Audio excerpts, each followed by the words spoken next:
Bonsoir et merci de nous avoir rejoints sur Télésud pour cette nouvelle édition. Voici les titres à la une de l'actualité. Au Nigeria, mercredi, une bombe a frappé un groupe d'éleveurs dans le centre du pays. L'explosion a fait au moins 40 morts selon les autorités locales. L'origine de cette frappe est pour le moment inconnue, mais certains éleveurs dénoncent une attaque de l'armée nigériane.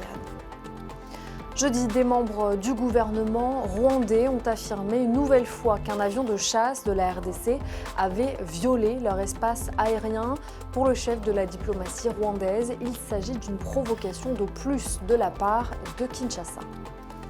Et en fin d'édition, nous ferons un voyage en Égypte à la découverte de 4 tombes de dignitaires de l'époque pharaonique et une momie de plus de 4000 ans à Saqqara près du Caire, une découverte qui pourrait drainer des touristes dans le pays. Au Nigeria, une explosion dont on ignore pour le moment l'origine a fait une quarantaine de morts selon les autorités. Un précédent bilan faisait état de 27 victimes. La frappe a visé un groupe d'éleveurs dans le centre du pays. Certains parmi eux dénoncent une frappe de l'armée. Explication Souilas Bey. Indignation et incompréhension à Nasawara, au Nigeria. 2 jours plus tôt, une quarantaine d'éleveurs ont trouvé la mort après qu'une bombe ait explosé.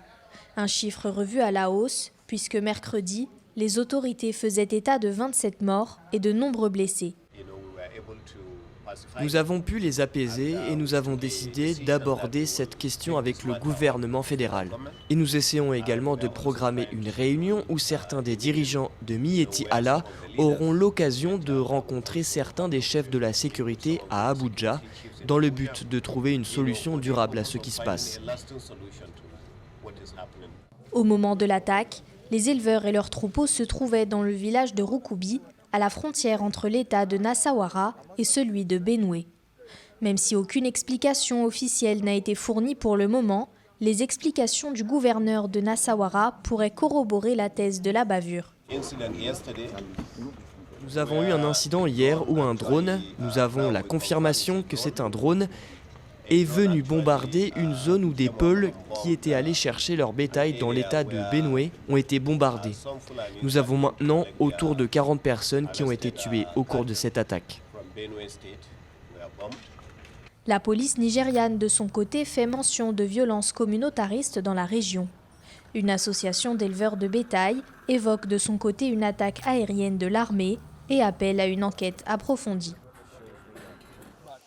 Et au Nigeria, toujours, il ne reste que quelques semaines avant l'élection présidentielle qui se déroulera le 25 février. Pour y participer, les Nigérians ont jusqu'à dimanche pour récupérer leur carte d'électeur. Cependant, des milliers d'entre eux attendent toujours que leur carte soit disponible. Une situation qui crée des embouteillages devant les centres de délivrance de cartes électorales. Plusieurs organisations de la société civile ont demandé à ce que la limite pour récupérer leur carte soit encore repoussée par la commission électorale nigériane. Le village de Makugwe, dans la province du Nord Kivu, a été le théâtre dimanche dernier d'une attaque. Lors de cette nuit de violence près de la ville de Butembo, dans la province du Nord Kivu, 24 personnes sont mortes selon l'organisation onusienne et 11 garçons et 2 filles ont quant à eux été enlevés par les AFD, les forces démocratiques alliées qui sévissent à l'est de la République démocratique du Congo. L'UNICEF, dans un communiqué, a demandé ce vendredi 27 janvier leur libération immédiate et sans condition. La tension entre la RDC et le Rwanda est toujours aussi vive au lendemain des accusations de Kigali concernant la violation de son espace aérien par Kinshasa. Interpellés par les députés rwandais, des membres du gouvernement sont revenus sur l'incident jeudi devant l'Assemblée nationale et ont déclaré que les frappes qui ont visé l'avion congolais n'étaient qu'un avertissement. Mathieu Nicolas. Dans un jeu de questions-réponses au Parlement rwandais, des membres du gouvernement sont venus donner leur version sur le dernier incident survenu entre leur pays et la RDC. L'incident diplomatique remonte au 25 janvier lorsqu'un avion de chasse congolais a été touché par un tir de la défense aérienne rwandaise. Un avion de chasse a survolé l'espace aérien rwandais depuis la RDC à 3 reprises. La défense rwandaise lui a récemment tiré dessus et il est retourné en RDC à Goma. Le Sukhoi 25 qui a été touché, le voici, posé sur le tarmac de l'aéroport de Goma. Les pilotes ont frôlé le pire. Dans la foulée de cet incident, Kinshasa a rejeté toutes les accusations de survol de l'espace aérien rwandais. Le gouvernement congolais parle d'une action délibérée d'agression qui équivaut à un acte de guerre. Le Rwanda, de son côté, parle d'un acte de défense. Argument réaffirmé devant le Parlement rwandais par le vice-président du pays. Il y a un jeu auquel nous jouions quand nous étions enfants, qui nous évitait d'enfreindre les règles parce que quand on le fait, on est puni. Donc ce que nous avons fait pour la RDC, c'est pareil. Nous voulions faire plus, mais c'était un avertissement. Un avertissement qui empoisonne davantage les relations déjà exécrables entre les deux pays. Kigali voit dans le survol de son territoire des manœuvres destinées à l'entraîner dans la guerre, ce que dément la RDC.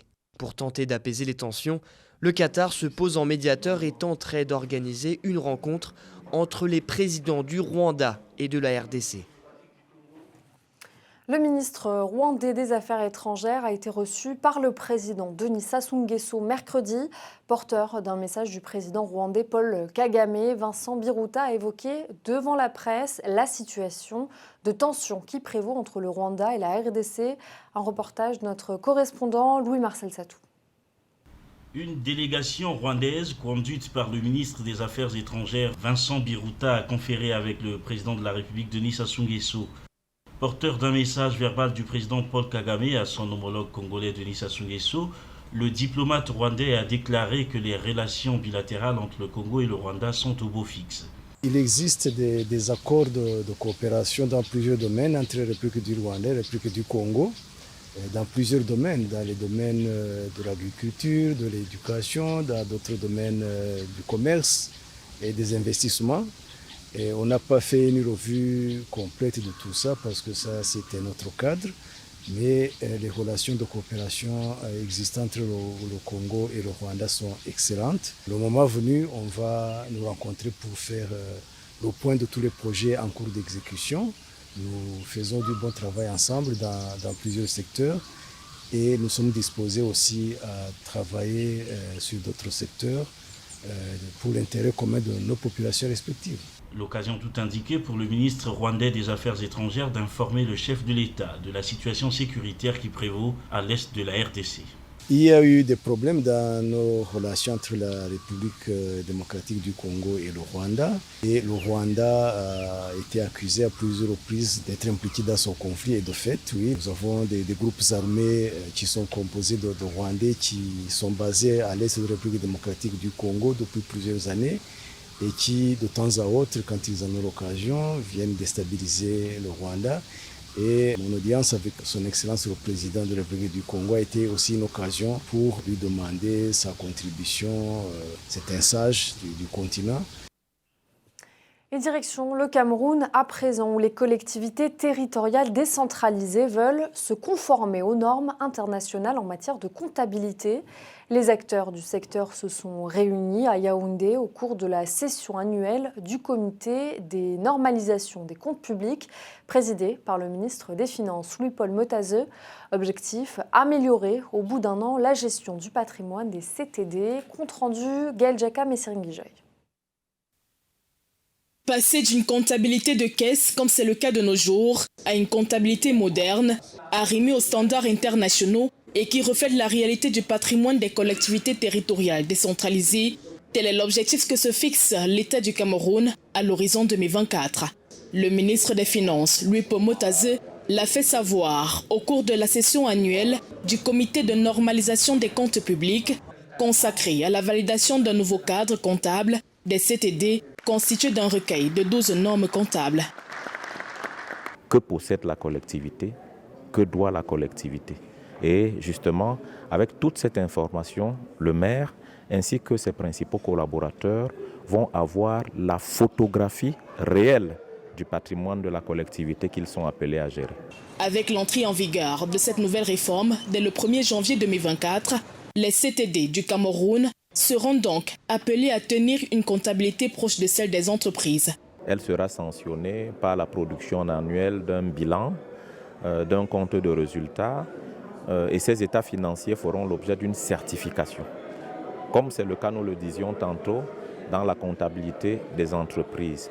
Un nouveau cadre comptable qui, selon les différents acteurs réunis autour du ministre des Finances, viendra sans doute optimiser la gestion du patrimoine de ces CTD qui sera dès lors intégré dans leurs états financiers. Ça va donc donner la possibilité aux élus locaux que sont les maires d'avoir une parfaite maîtrise du patrimoine de leur entité et de mieux le gérer. De l'autre côté également, la certification des états financiers va donner du crédit au niveau des comptes qui sont produits par ces entités et ça va leur faciliter l'accès au crédit, notamment au niveau des institutions financières et autres banques.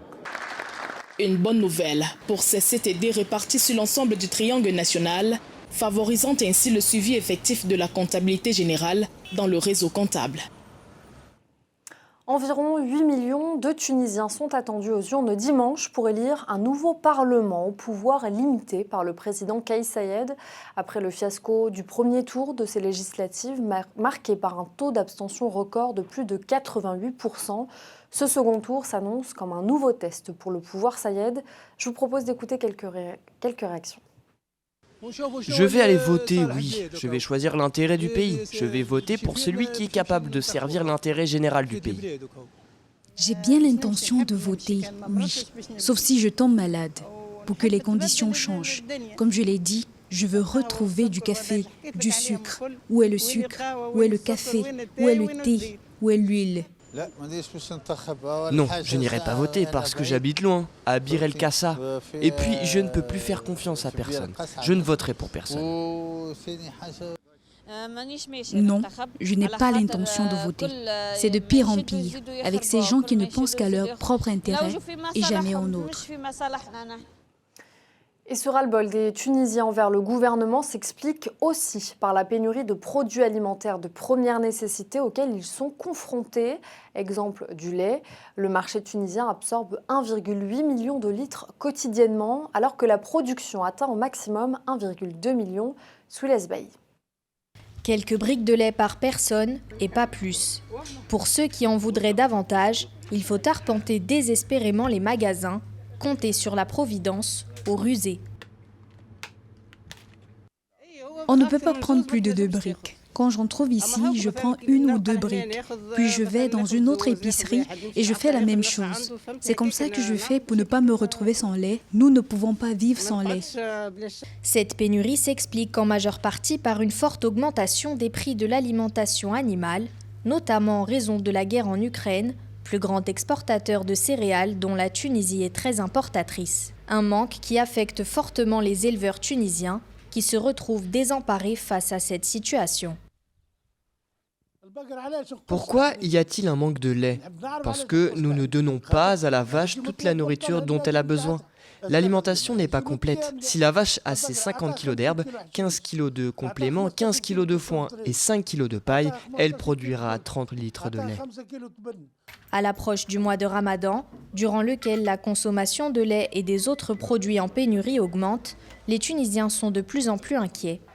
Les manifestations se sont multipliées ces derniers mois, sans pour autant améliorer le quotidien des Tunisiens. Pour certains, la pénurie de lait dans le pays est aussi le signe d'une industrie laitière qui s'effondre lentement dans le pays. Le Niger qui reconduit l'état d'urgence dans 3 villes, une attaque à l'ambassade d'Azerbaïdjan en Iran et la répression en Birmanie qui a fait près de 2900 victimes civiles. C'est le reste de l'actualité internationale réalisée par Lorraine Mabou et Noël Dong. Réuni en Conseil des ministres, jeudi, le gouvernement du Niger a décidé de la reconduction de l'état d'urgence dans l'ensemble de la région de Diffar, de Tillabéri et Tawa, en proie au terrorisme armé. 3 projets d'ordonnance portant prorogation de l'état d'urgence dans ces régions ont été adoptés. L'état d'urgence reconduit durera jusqu'au 30 avril prochain. C'est toute la région de Diffar, dans son ensemble et certains départements des régions de Tawa et de Tillabéri qui sont concernés par cette reconduction. L'ambassade d'Azerbaïdjan en Iran a été ciblée ce vendredi matin par des inconnus armés et l'incident a fait 1 mort et 2 blessés. Un homme armé d'un Kalachnikov a tué le chef de la garde de la mission diplomatique. Le porte-parole du ministère azerbaïdjanais des Affaires étrangères fait reposer la responsabilité de l'attaque sur l'Iran, s'appuyant sur une récente campagne anti-azerbaïdjanaise dans la presse iranienne. Il a annoncé l'évacuation du personnel diplomatique de la capitale iranienne. Une enquête est en cours sans plus de précision. Les relations entre Bakou et Téhéran sont traditionnellement délicates, l'Azerbaïdjan turcophone étant un proche allié de la Turquie, une rivale historique de l'Iran. Depuis le coup d'État du 1er février 2021, près de 2900 personnes sont mortes aux mains des militaires dans la répression en Birmanie. Un chiffre avancé vendredi par le haut-commissaire aux droits de l'homme, Volker Türk, dans une déclaration publiée à Genève. Selon les estimations de l'ONU, 1,2 million de personnes supplémentaires ont été déplacées à l'intérieur du pays et plus de 70 000 l'ont quitté. Elles viennent rejoindre plus d'1 million d'autres, y compris la majeure partie de la communauté Rohingya de confession musulmane qui a fui les persécutions et les attaques au cours des dernières décennies. Ce vendredi, la mobilisation dans le secteur de l'énergie contre le projet de réforme des retraites se poursuivait. Après de nouvelles baisses de production électrique, ces baisses n'affectent pas le grand public. Les salariés du secteur de l'énergie se sont mobilisés ce jeudi dans les centrales nucléaires, les raffineries, les ports et les docks pour un tour de chauffe avant la journée nationale d'action interprofessionnelle du 31 janvier contre la réforme des retraites. Et à l'occasion de la journée internationale des victimes de l'Holocauste, aucun représentant de la Russie n'a été convié par la Pologne aux célébrations organisées pour le 78e anniversaire de la libération du camp d'Auschwitz, en raison évidemment de la guerre qui sévit en Ukraine. À cette occasion, Vladimir Poutine n'a pas manqué, lui, de s'exprimer et de s'en prendre de nouveau à l'Ukraine. Il a dénoncé le nettoyage ethnique et les actions punitives organisées par les néo-nazis en Ukraine. L'Égypte dévoile 4 tombes de dignitaires pharaoniques et une momie de plus de 4000 ans à Saqqara, près du Caire.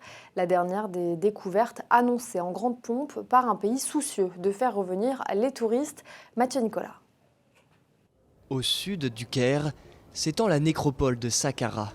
Sa pyramide à degrés, appelée Djéser, se situe, comme le disait Hubert de Novion, à l'orée du désert et à la lisière du monde de la mort, signe d'une volonté de défier le temps.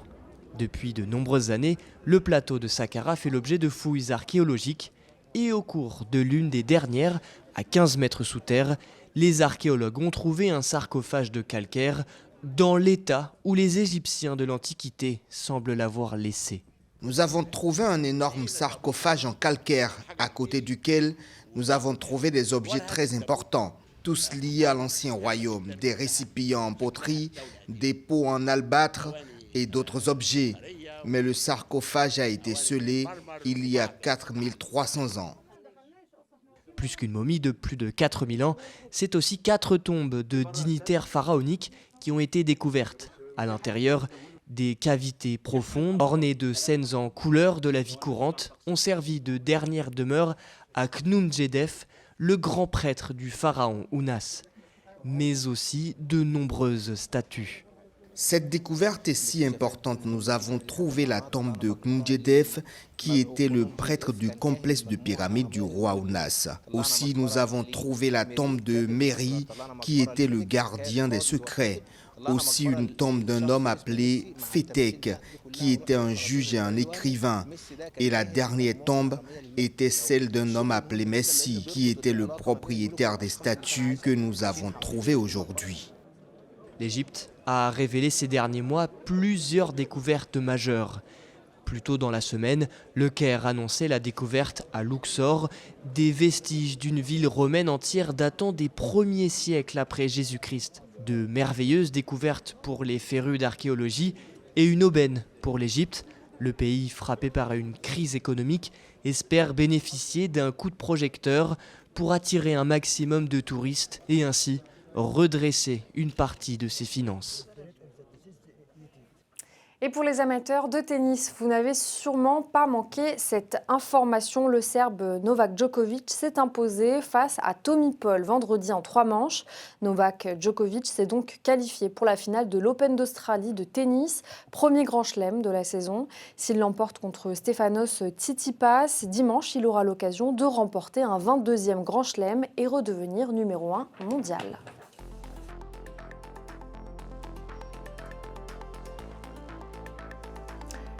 C'est la fin de cette édition. Merci à tous de l'avoir suivi. Je vous souhaite un bon week-end et en attendant, continuez à vous informer sur Télé Sud.